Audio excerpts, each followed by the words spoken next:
Hello, and welcome to your very first lesson of 8th grade science, where we will be introducing the scientific method.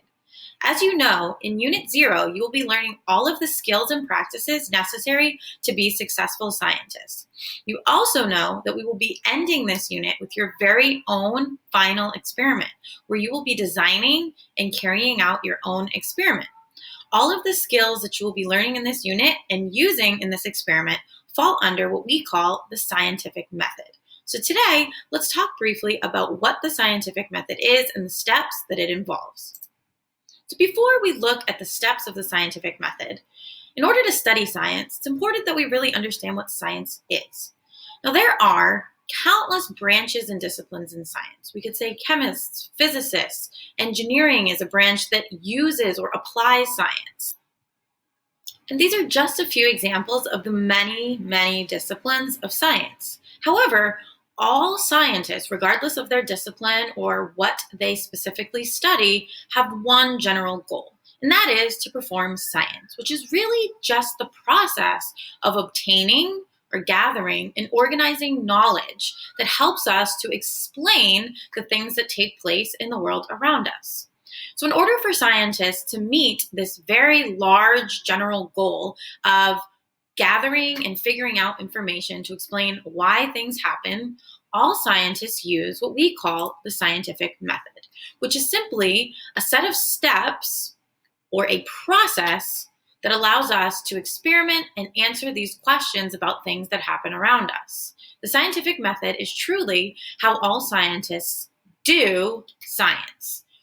In this class, my goal is that you will actually be doing science. So before we jump into our very first lesson where you learn the first step of the scientific method and practice doing it, let's briefly look at what all of the steps of the scientific method are.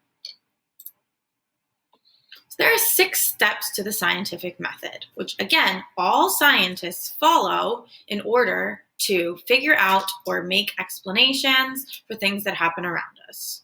The first step is to observe. This simply means to acquire information. A lot of times this is done with our senses or with our eyes about something that's taking place around us. The second step is to ask a question. This is directly related to the first step and can't happen until the observation takes place. So in order to ask a question, we need to observe something that happens. The question is then simply something that we wonder or are confused about or want to know more about based on that observation that was made. The next step is to make a hypothesis. You may have heard a hypothesis referred to as an educated guess. A hypothesis is simply a prediction or a guess to the answer of the scientific question that you are investigating. The next step is the experimentation itself.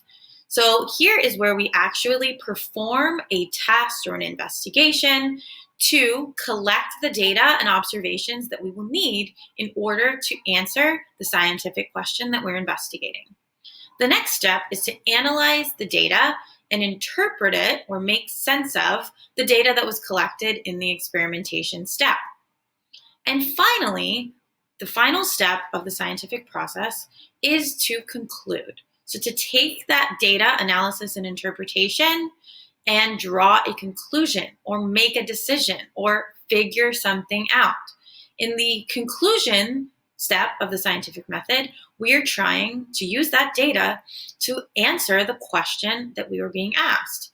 In the conclusion step, we're also able to find out if the hypothesis that we made or the predicted answer to our question was or was not correct.